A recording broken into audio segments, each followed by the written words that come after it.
Hey everyone, it's Andy Barrar, Handy Andy from handyandymedia.com.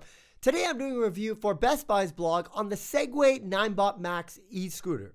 Now in this review, we're going to take a look at the design of the Ninebot Max. We're going to discuss charging it.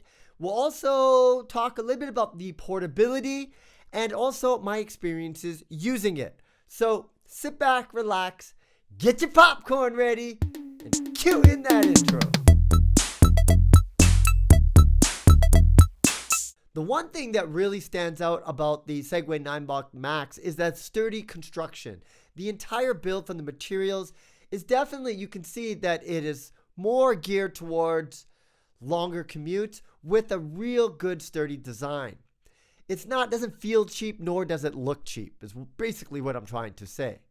Now, like most e-scooters on the market today, the Segway Ninebot Max has a T-bar handlebar design with a large slip-proof platform that you would stand on. This platform is considerably larger than any other e-scooter that I've reviewed before. In fact, it's so large, if you needed to, you could probably have two people on this e-scooter at once. Of course, someone's going to have to hold the other one to make sure that you don't fall off, but trust me, it is possible. Now, on the front, you're going to have your accelerator on the right. You also have a braking on the left. And then also this little control panel on the front, which basically tells you the speed that you're going. Speaking of speeds, it can go a max speed of 30 kilometers an hour and a max distance of a whopping 65 kilometers. That's right, folks. You can drive this for 65 kilometers on a single charge. No other e-scooter that I know currently on the market has that kind of range. So when you combine the speed, the distance, and the large platform, you, my friends, have an e-scooter that is going to be very, very comfortable to ride for a long period of time. Now let's go ahead and talk a little bit about the charging, because there was something that really surprised me. The DC power box is actually built into the platform itself. So all you need is this 3-prong standard power cable. A lot of people call these like the Mickey Mouse kind of cables because it looks like it's got 2 ears and a mouth. But this is a very standard cable, so you don't have to carry that big power bank with you everywhere you go for the charge. All you need is this single cable, and basically you can plug it anywhere that you can find yourself an outlet. Another interesting thing is they're using a smart battery management system, and this is really important because I don't know if you remember, a couple of years ago they had those hoverboards that everybody was riding, you know, those 2-wheel ones. Now, the knockoff version started to blow up, and it was the lithium-ion batteries inside there. They were of inferior quality, and they were, frankly, quite dangerous. With the smart battery management system, you don't have to worry about that with the Segway Ninebot Max. It has all the types of protections that you would expect for a lithium-ion battery. So, basically what I'm trying to say is I don't think this is going to blow up on you anytime soon. Now let's talk a little bit about the portability, because these are great to ride, but at some point you're going to need to fold them down and carry them. Now the Segway Ninebot Max has this really, really simple to use latch system that drops the handlebars down, or at least the stem of the handlebar down into a flat base. Not completely flat, but I'll explain.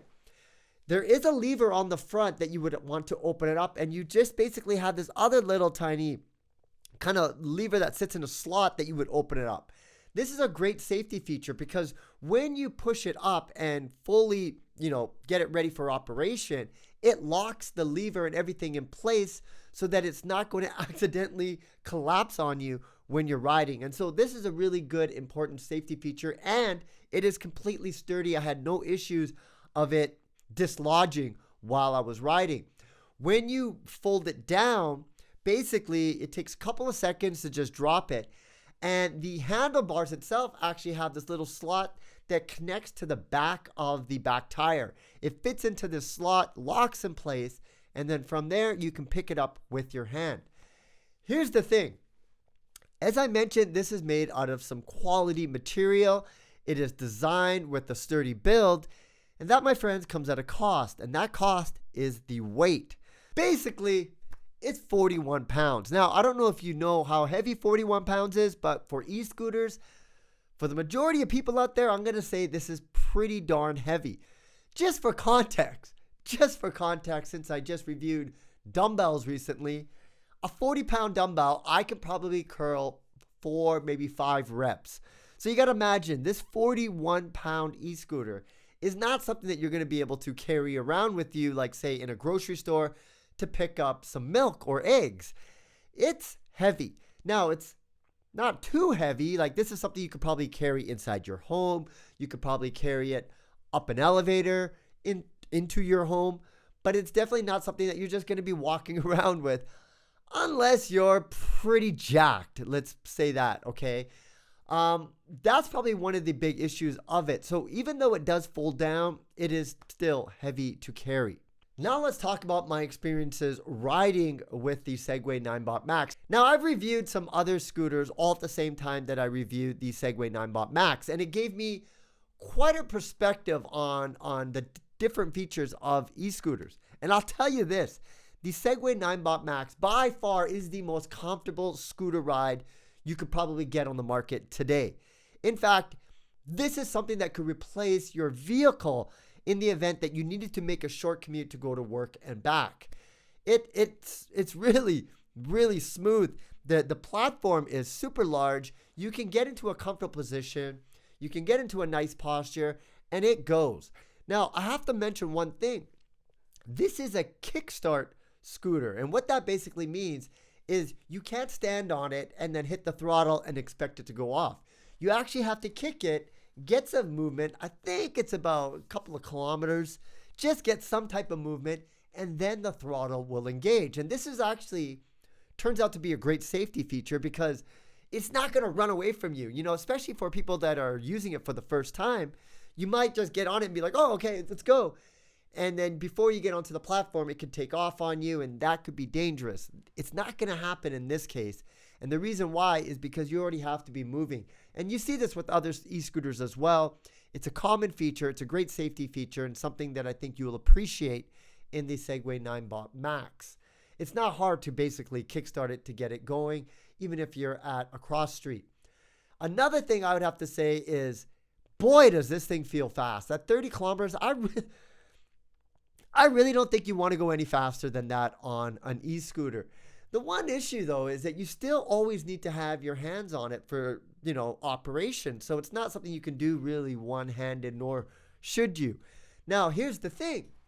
Like I mentioned earlier, it can handle 220 pounds. So if you had a backpack, you could technically use this to pick up groceries, or what I did, I actually had to drop a package off. And so I just used that to drop a package off to my friend's house. So it has the abilities to be used for that. Say if you're in the sharing economy, like the Uber Eats, or you're doing deliveries, short distance deliveries, you could definitely use this to make those kind of commutes, because think about it. It's quiet.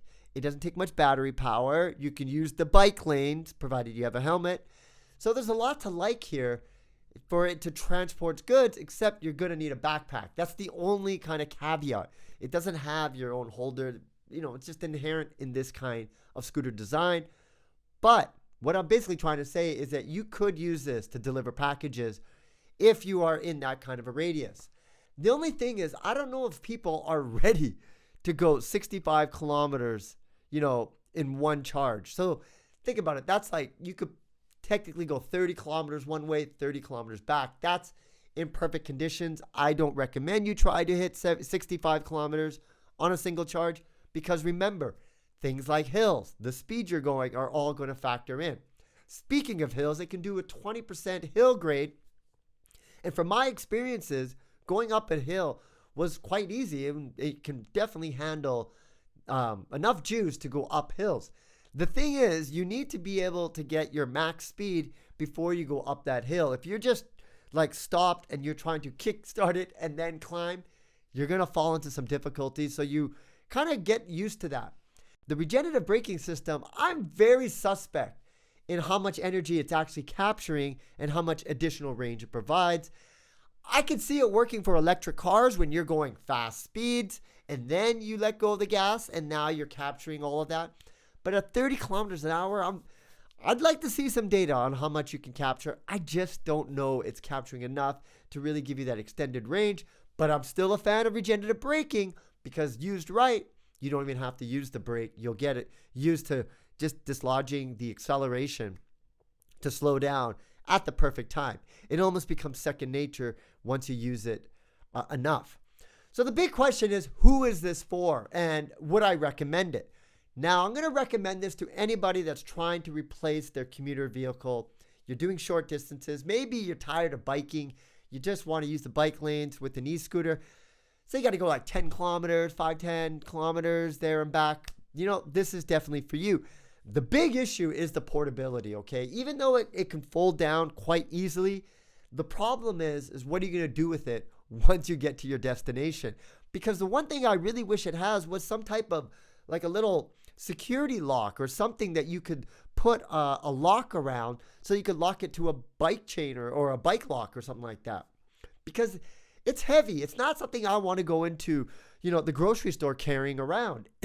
I just can't see myself doing that. I tried. It was too heavy. I ended up just taking it back home.